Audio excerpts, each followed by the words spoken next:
Hello, everyone, and welcome back to the Beyond Trauma podcast.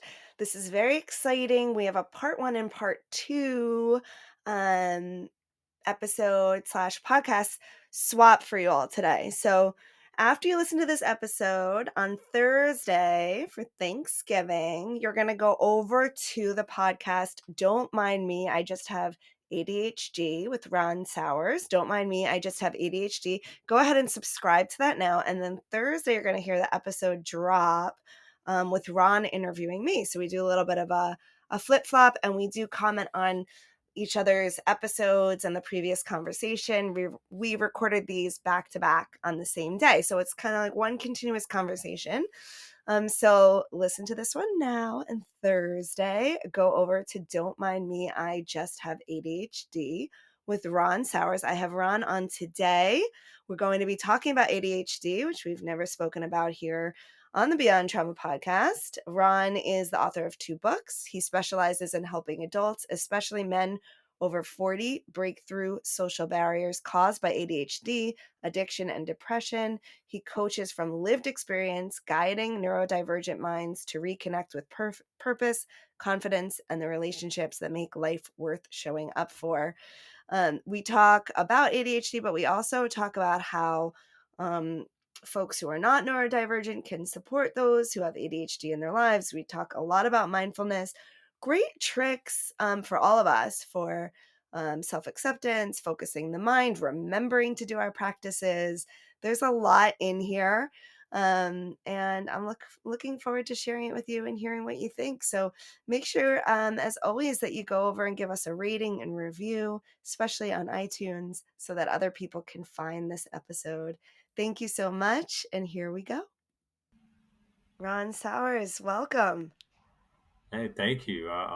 It's a pleasure and an honor to be asked to be a guest on your show. Yeah, it's really cool to collaborate with you and have you here and talk about. First of all, let's tell people this is part of a 2-part conversation. Yeah, So we're really doing a collaboration. This is something different, and we're going to be sending people over to your podcast yeah, for to hear part the other two. half. Yeah, awesome. And we'll talk more about that. So we're here today to talk about ADHD, which we've never talked about on the show, and I'm really thrilled to bring this into the conversation because it's a diagnosis that many people have, and or many people suspect they have as well. Yeah. So can you talk to us a little bit about what is ADHD and why it's important to you to talk about this topic? Well, so yeah, and I'm by no means like an authority on what ADHD is, and I feel like we're still trying to figure it out as a human race. But from my perspective, and what I've learned is like ADHD is it stands for hyper, attention deficit hyperactivity disorder, and there's two. Well, actually, there's three um, manifestations of it. So one is the inattentive, and that shows up as somebody who may not see you talk to them and they may not seem to respond, or they're very very slow to react, and they seem to be more up in their head, and it could manifest in different ways that you may think that that person really doesn't care, but it's just they just it takes them a little bit to catch up. And the other Mm-hmm. end is like the more hyperactive, and that shows up as impulsivity. You often see that in little boys, running Mm-hmm. around, and they fidget, they can't sit still. It also can show up as people interrupting. Um, and that comes from my experiences. Like I have something in my head and I want to get it out before I forget it. Um, and it really manifests differently in adults and children. So the thoughts and in women and men as well. So the thoughts like are more get more of the hyperactive. So like my thoughts can go up to 100, 200 miles an hour. For most people, it's like that's a crazy amount of activity. And there's also this combined. So and I feel like I fit in both in that category right there. So it's almost like a menu of options that you can choose from, and each person is different. So it's definitely shows up a lot with emotional dysregulation, Mm. and that can be those littlest thing can set me off. I'm feeling happy one moment, and then somebody says something or something, even the breeze blows and I think of something else, and my mood is totally different. I become a different person. um and it's not necessarily like bipolar. It's more of like my reactions are just overblown to Mhm. any particular emotions. And I feel like it all boils down to being, most neurodivergent people in general are very sensitive people. Yeah. And that's how our brains developed. And that's why we feel things to a higher Yeah. degree, so Yeah, it sounds like, with all those thoughts going around in your mind so quickly, you're trying to keep it all together. You're yeah, trying to follow the train, and if something, it's holding on kind of by a thread, a smaller amount, and so it's more easily tripped up. yeah. No, it's Yeah. harder and following that train is like impossible.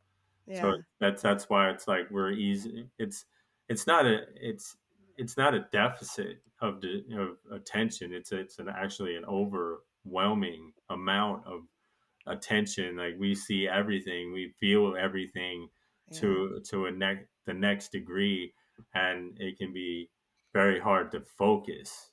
Yeah.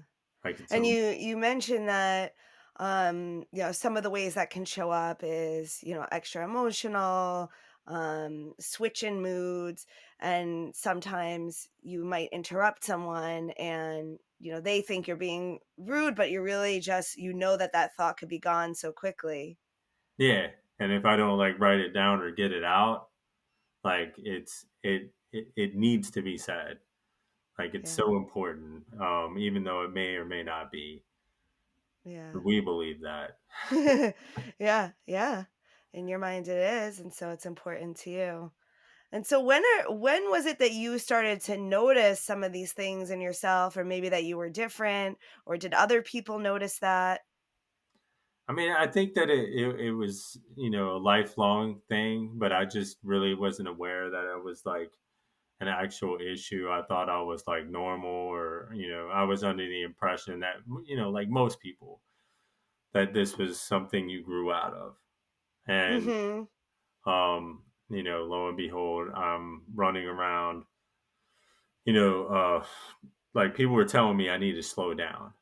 And Mhm. I was just like, you guys don't know what you're talking about. I need to catch up for lost time. And there's so many things I need to do right now. And like, I don't have enough time to do them. So I'm rushing through everything. And that became Mm. an issue at my job. And I ended up hurting myself, damaging company property.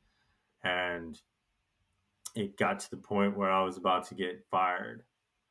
And at that point, I was like, maybe I need to listen and take this seriously, because, I had a fear.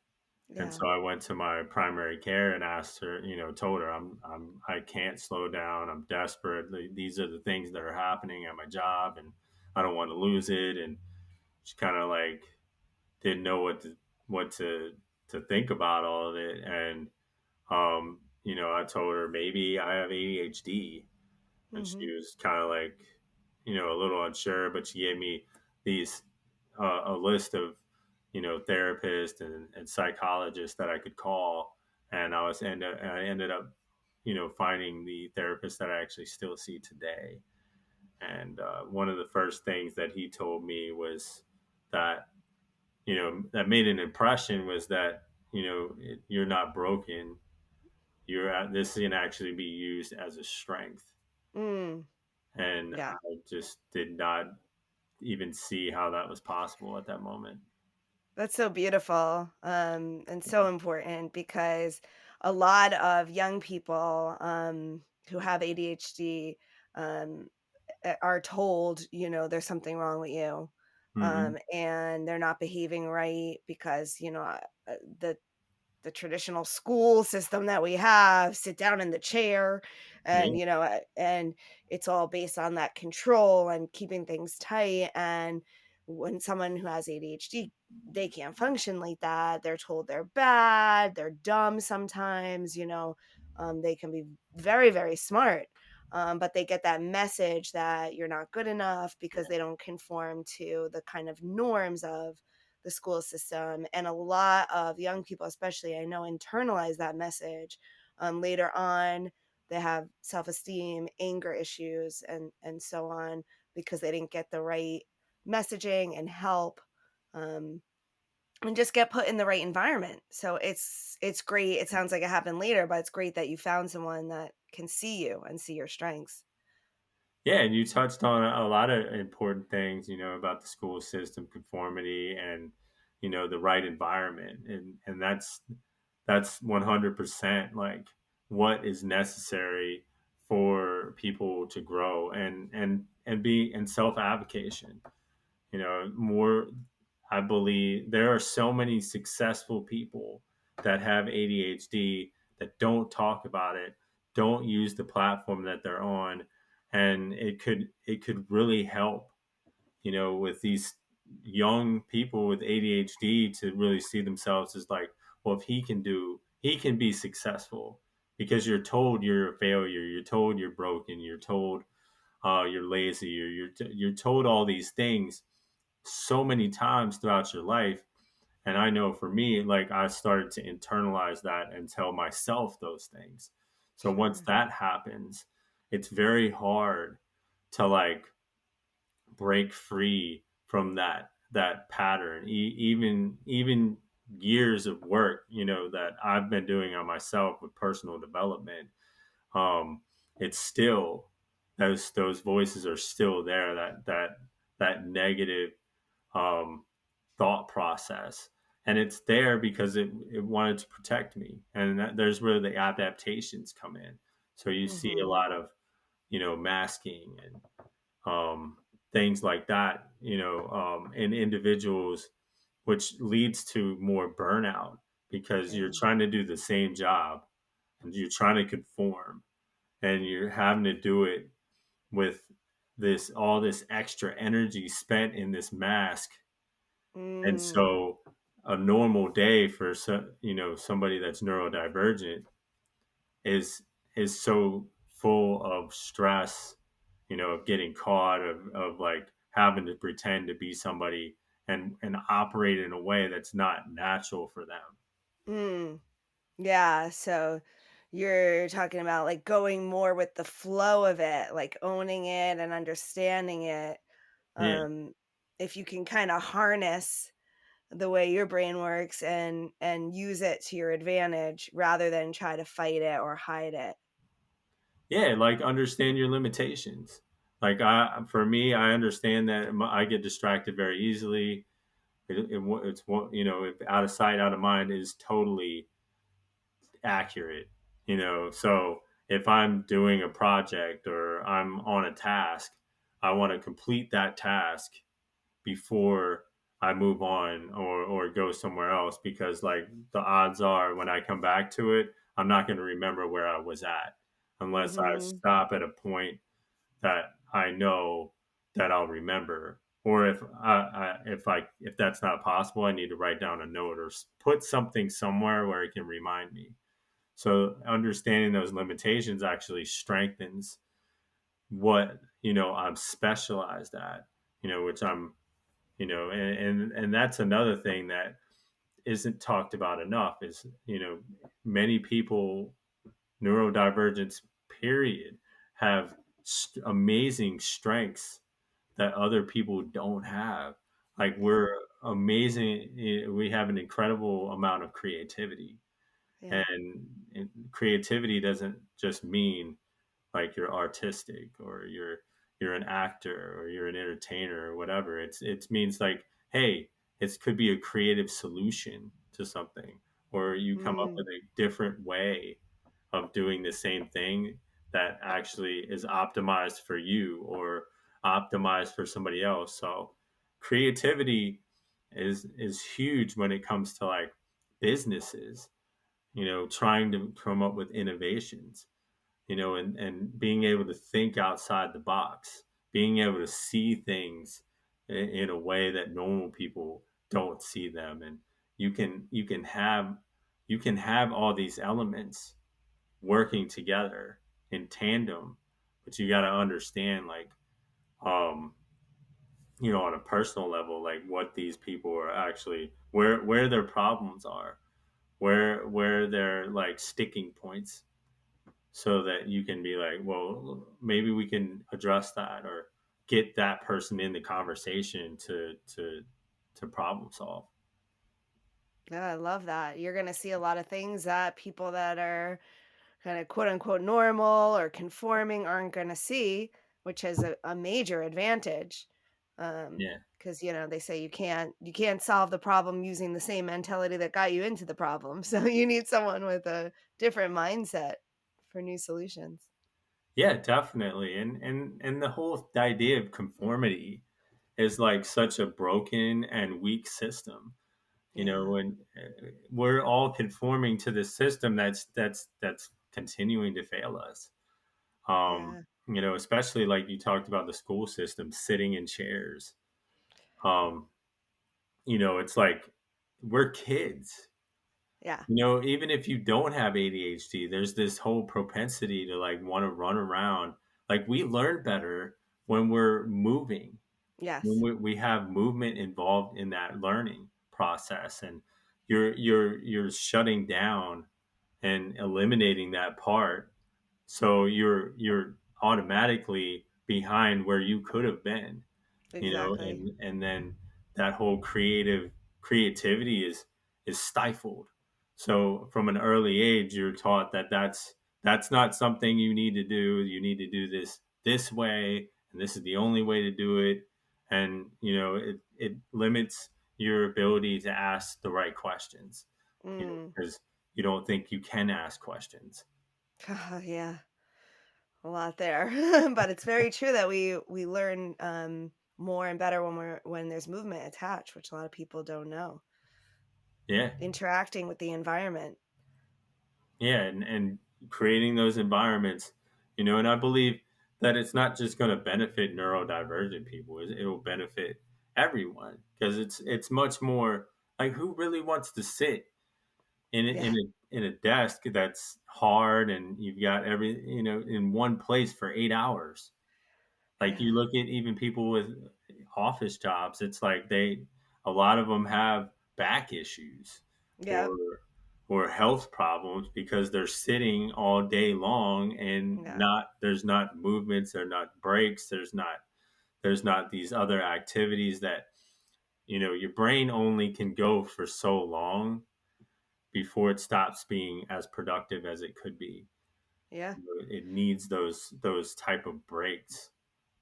Exactly. And that's why, people say they go for a walk, and this happens to me, and their greatest ideas come.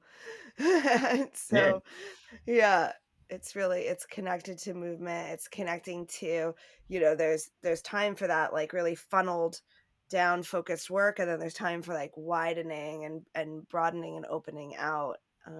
Yeah, And definitely. if we only give value to that really hunkered down, like really tight focus, we're so limiting ourselves. Yeah, and we're leaving a lot on the table, and wondering what's the holdup, when we're not really analyzing the situation, and that whole like walking in nature, Yeah. is so, being near water, being out in nature is so therapeutic. I do that every morning before I get up. I mean, not before, but after I get up, and like I go out and I do a mindfulness walk that includes connecting with nature. So it's actually like touching trees and leaves and feeling that connection. And sometimes I'll try, if I can remember, I'll try to do that when I'm walking, down the street. Like there's trees there that are Mm. just been, you know, um, just taken for granted, and we just pass by them every day. But without them, we can't live. Yeah. Is that something that you added? That's beautiful, by the way. I'm wondering if it was, a practice that came after your diagnosis. Is that part of how you take care of yourself? Yeah, yeah, and it's like this whole mindfulness practice is huge for what I do. What I not only like do I do for myself, but I also teach Mm, and help clients with. So it's about understanding like that space, because when I first learned about mindfulness, it was when I got an ADHD coach, and I was like, I was dealing with a lot of anxiety because I was trying to build my business, and there was like I was getting anxiety about everything that I had to do for normal life that kind of took away from my time to work on what I needed to do for my business, like cooking and cleaning and doing laundry. Like I was like, man, I don't have time for that. And she was like, try mindfulness. So it's like it's this practice of being in the moment, you know, um, appreciating the moment, especially when I'm going out for like my mindful walk in the morning. Um, which I actually started doing before that because it was like I was starting to, try to develop like morning routines that other people had done, yes. that were successful. So I was able to incorporate mindfulness into that, because mindfulness is it can be meditation, but it can also be, movement based, Yep. where you can practice it virtually anywhere in the world, anytime, at any place, with mindful listening. And with that mindful walk, it's like I'm out there, I'm listening to the birds. I'm not thinking about what I have to do. I'm not thinking about what I didn't do, or at least doing Mm, my best to come back to this is the present moment, and everything I need right now, mm, with me, and to be in the present moment is hard for a lot of people, especially people with ADHD, because our thoughts are going so fast that when you start to slow those thoughts down, it gives you that pause, that yeah. space to think about things, to actually observe, and what am I doing here? Is Yeah. this really helping me, as a person? Like, because we're just going, and we, doing these adaptations, and Yeah. until we start to like really be, introduced like character strengths in there, which is like that curiosity of like, why am I thinking these thoughts? Well, allowing those thoughts to just come and go, Mm, without being attached to like, and that can be difficult, in the beginning and further along in the practice, because it's like you get attached to this this this notion of like, like it's important, and it is, but it's like it's also important for you to not get burnt out right. pursuing that, because it'll happen with Right. time. Yeah. Yeah, you mentioned a lot of good things there. I think the senses, you're using the senses very much to ground you in the present moment. And that's something that we all have. We can pick one sense that's strong for us, just noticing the feeling of the air, or the temperature, or a sound. Yeah, And that can bring you right away back to the present moment. And the other thing you said that I've been using for years, is this helping? That's such a good one. It's just to like, yeah, it seems important. Yeah, I'm doing all these things. Feels like I'm doing so much.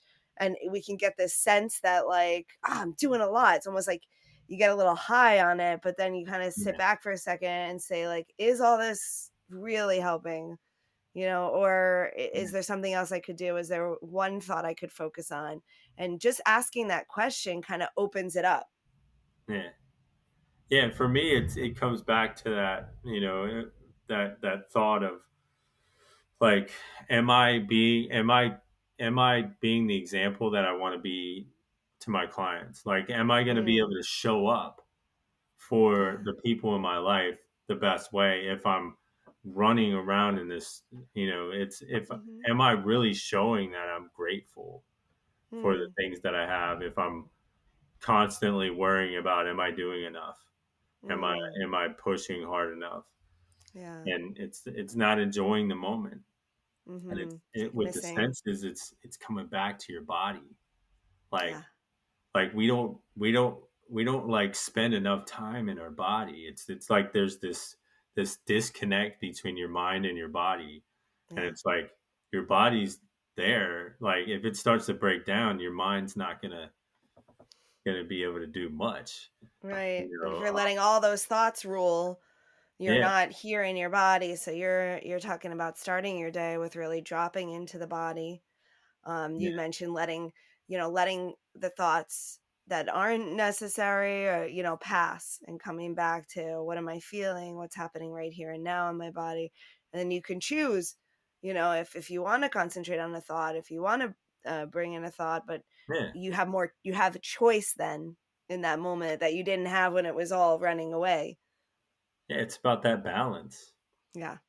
And creating that balance of, it's never going to be, no one's ever perfectly mind. There's no such thing.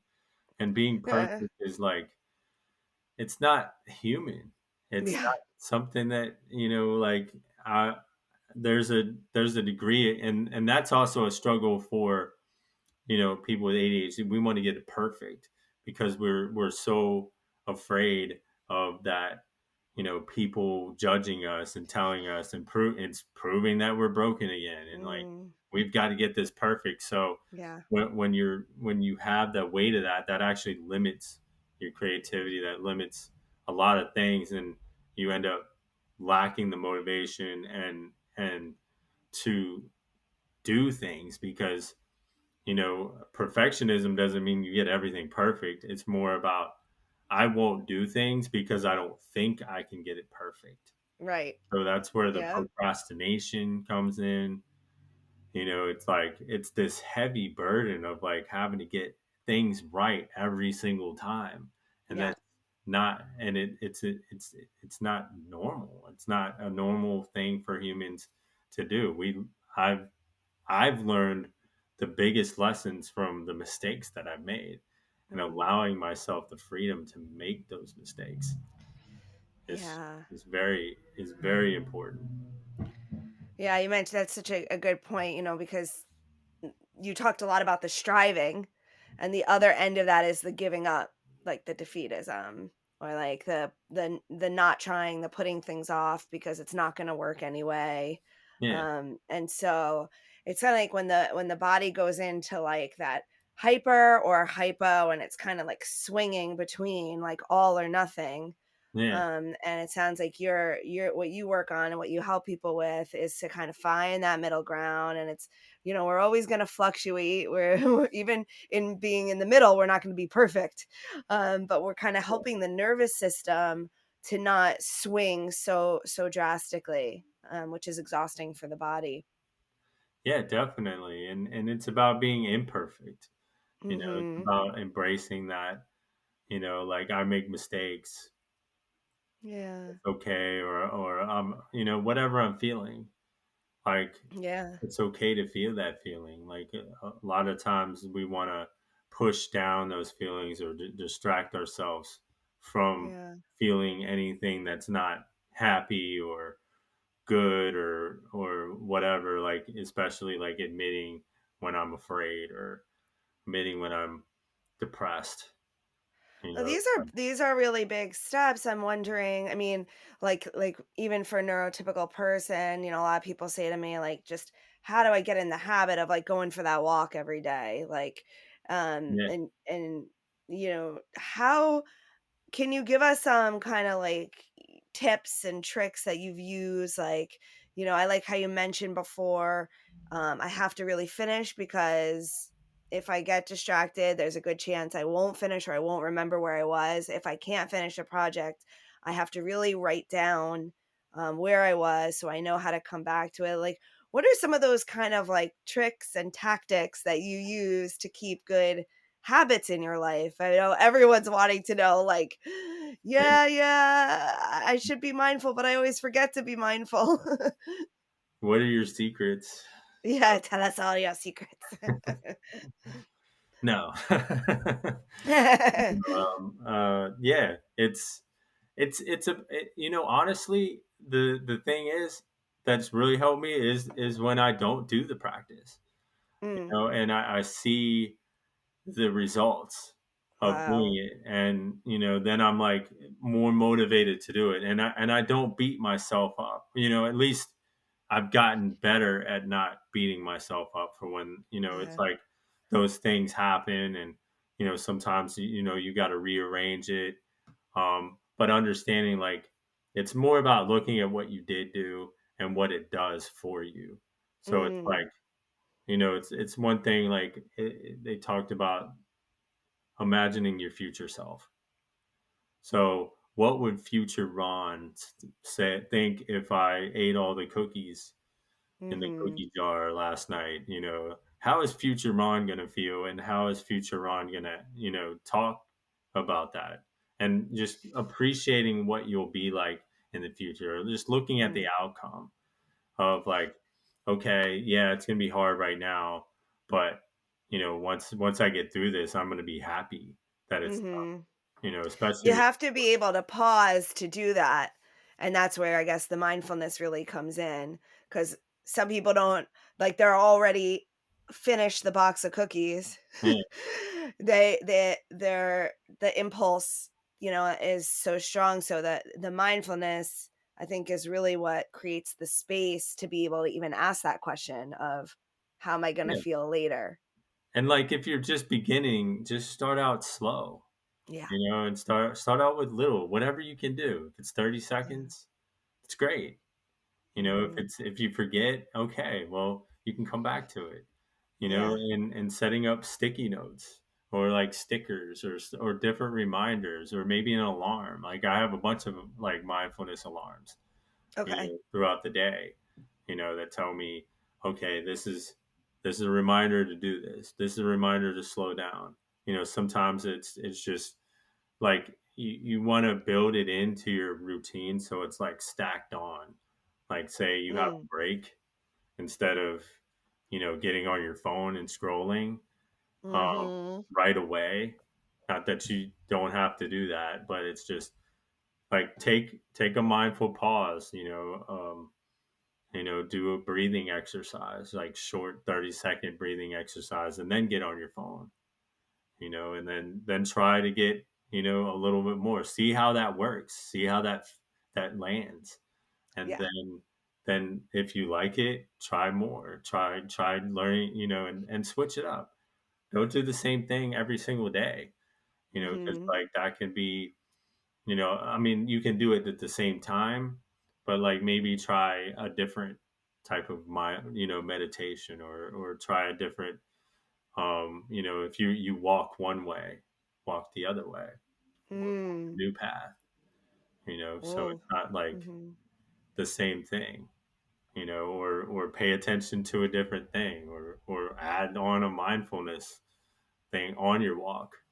There's a lot of different variations, and I believe that's really helpful too for people with ADHD, because like we get bored with the same thing over and over again. We want something that our mind needs to be you know given things to do, and like creating a little bit of variation in that really helps to for a prolonged practice. That's major. That's major, yeah. You're really capturing some important things there with the combination of the need for structure and pattern, um, Yeah, to remember to do the thing, but within the thing, there's so many different mindfulness practices. There's walking meditations, there's breathing meditations. We can meditate on our thoughts, we can meditate on our future self, we can meditate on a word, we can use sound, like we can simply walk a different route. So there's just endless variations. It's not about doing the same variations, about doing something, yeah, and that might free it up enough for you to keep doing it. Whereas if you limit yourself to, I have to do this one by this teacher, like, yeah, you're going to start to feel really confined, and then you might say this whole thing doesn't work for me and just forget it anyway. yeah. And the whole thing is like changing that, like that one word, have. Mhm. Like I have to do it. Mhm. I get to do it. I get to do it. Yeah. Makes Yeah. makes a whole difference. To In have the time and the energy and the to have a brain and a body where we can do these things is such a gift, Yeah, because right? mindfulness is actually like when you get it and you actually do it, it's a gift. Not Yeah. everybody does it. Not everybody has experience. It's like a world within a world because you Mm, get to see things like the present moment used to have no meaning to me. It was like, who wants to be in that moment?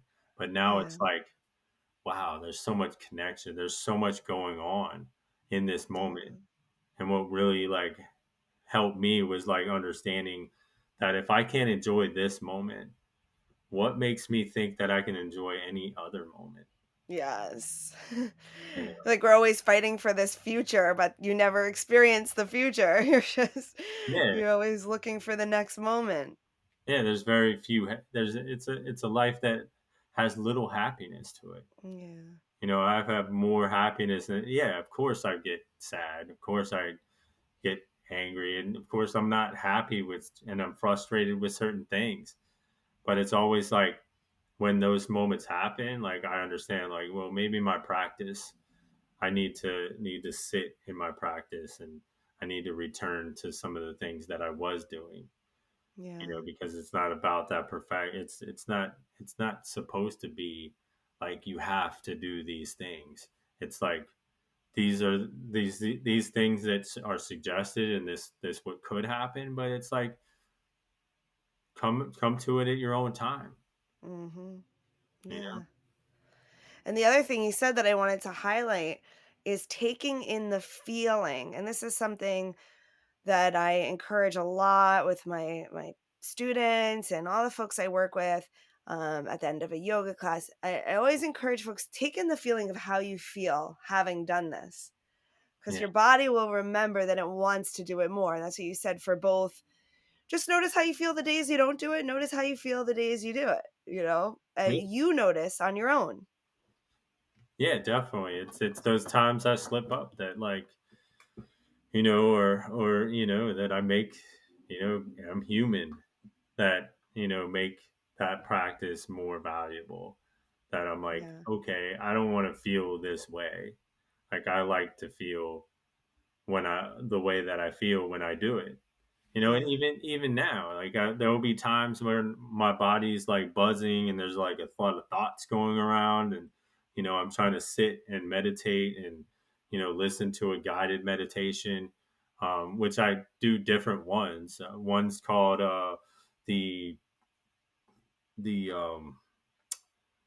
wow, see, I can't even remember the No worries. Healthy Minds Uh-huh. program, and there's an app for that, and it takes you on a path of mindfulness through with a little bit of character strengths involved, but they don't really talk about it a lot, but they're in there, and it's really just it's like lessons and mindfulness practice, and even in those times, there's sometimes my brain's just I've got to be okay with where it's at, like it's not always going to be zen. It's not always going to be this state of peace, but Yeah. it's about being aware of that and open to, okay, this is where I'm at now, and just trying to to give yourself a little space in that moment, because I Mm. believe in those days you really do need it the most, because life shows up, and especially at work, if I don't have this transition between what I'm doing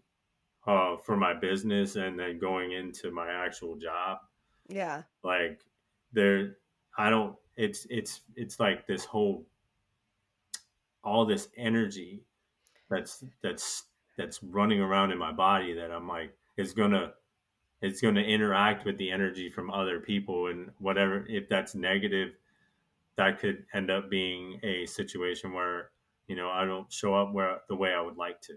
So true. Yeah, It's so true. Transitions are major. And in just it could be literally could be like 30 seconds, but yeah, doing something between so you don't take work into home or entrepreneurship into, a kind of a 9 to 5, like just something that we do. I do like brushing off the skin, shaking out, yeah, taking a just knowing I'm putting this down. You can even mime it like I'm going to put this thing down, yeah. That's and I'm walking into the next. Or one exercise I do with a lot of folks is just because we open doors so much throughout the day, car yeah, door, in and out of office, is and it's good to because it's hard to remember to be mindful, and it's hard to remember these rituals. It's like yeah. every time you touch the door, that's you just note that. You take a breath, you feel your feet on the ground, and you recognize that I'm stepping in from one place to a new place. And it That's just cool. touching the door, it kind of like I release what's in this room and I come into the next room. That's cool. I like that. And I kind of have something similar where I have these stickers all over, like on my house, like actually at work too. Yeah. And like, one's like, let's celebrate something today, and Yeah. I'm always like, and I'll say that to other people, like, what is there to celebrate? I'm like, life. Just Yeah. the fact that you got up today, the fact that you Yeah. have a job, like being appreciating the things that you have that we take for granted. Like I talked about the trees, the Yeah. birds. The birds are just like, I try to feed the birds. I got Mm. this new feeder, and they just like they just eat that, like it's gone in 2 or 3 days. I'm like, what? Why are you crazy? I love that, and I love the sticky notes and reminders, and we all need that. It's not none of us who are practicing this stuff are like remembering it all the time. We all need reminders. We talked about a lot of tips for people, different tricks. Anything else that you want to say about maybe for folks who are not neurodivergent, how they could be more supportive, understanding of their friends, coworkers, and so forth. Anything else that you want to share for advocacy, for just more understanding in the world? Yeah, it's just being, and, having some acceptance, with who you are, and that there's nothing wrong with that. Like you have strengths. You have every one of us has strengths, and some strengths that are defining about who we are as characters. And a lot of us deal with that strengths blindness. Like Mm, we don't really look at those things because we think it's egotistical, but when you focus on those, like curiosity, or which is huge, and love of learning or forgiveness, those things can really change your perspective, especially when you can start to see them in other people, yeah. because like even those people that are challenging to you or you find annoying have things about them that are good. You just got to Mm, look for them. And when you start to see those good things, that you can become more forgiving or accepting of those people. But it really actually has to start first with you, is accepting that you do make mistakes, that you are human, and that's okay. And mm, whatever you're feeling is actually a good thing, because it's telling you something. You just gotta accept it in order to actually be able to hear what it's telling you. Mm. Ah, so love it. So heartwarming. That self-acceptance is major, and Yeah, you're it's right, it hard. starts with It's one of the ourselves. hardest steps to make. It sounds so easy. And acceptance doesn't mean you gotta like it. Mhm. It just means that you accept it, good or bad. It is what it Yeah. is, and there's nothing I can do to change it. And I'm gonna move on with Yeah. trying to change it or trying to do something to make it not so. The only person that I can ever change is me, and that's hard enough. Yeah. Yeah. Are there things that we can do as friends, family, or coworkers or bosses of folks who have ADHD to make the environment more pleasant, productive, helpful? Yeah, just giving them the space to be vulnerable, just kind of asking them questions about like, how's your day going? How's it really going? You know, Mhm. like, and being vulnerable yourself, like telling them things, like I'm just not feeling it today, or this thing, if there's a new policy and they know people don't like it, be like, address the elephant in the room. Be like, man, yeah, I know it's tough. It's Yeah. something that I didn't personally want to happen, but unfortunately, I have a boss too, and got to listen. And but give me some ways that like I can help you with that. Yeah. Just More transparency, more vulnerability. yeah, and trying to be the Yeah. boss that you always wanted Yeah. instead of being Beautiful. like, well, this was always this was the way it was for me. So it's got to be the. Did you like it? Yeah. Yeah. This is your Yeah, chance. be human. Be human. Yeah, Just seeing other beautiful. people is like they've got families, they've got they want to be happy too, Yeah. and treating them like you know like people, that you care about what's going on. Showing that empathy and that care goes such a long way. Mm. Well, Ron, this has been awesome. Let people know how they can work with you, and tell them where they can listen to you and where they should come over to listen to us. Yeah, definitely. You can check out. You can always find me on my podcast. It's called "Don't Mind Me, I Just Have ADHD." And it's got a lot of good tips on how to navigate the workplace and life in general with ADHD. Yeah, I'm also giving your guest a free gift. It's my self-discovery journal. It's got a lot of great prompts in order to really explore that emotional trauma that we all carry on a deeper loving level. Hmm. And I'm also offering a five. I'm it's a new thing. It's five. It's called the Connection Blueprint, and it's a 5 one-on-one coaching sessions with me to help with you know those guys that are 40 and over that have ADHD, depression, or struggle with addiction to break through that isolation to become more pro-social so that they can build deeper, more committed relationships, reclaim their confidence, and finally feel seen and supported. It's about Hmm. unlocking the version of you that's always been there. And you can find that both that gift and the coaching at youradhdguy.com. Great. And we'll link that all in the show notes. Um, Thank you. I'm going to encourage people to come on over to your podcast where we're going to continue this conversation. Yeah, come on over and hear part We're two. It's gonna going be to great. flip the roles, and Ron's going to interview me. So make sure you're following both of us, and I can't wait to see where this goes when we do our little flip. Yeah, me too. It's been great. Thanks so much, Ron. A little scary. Yeah.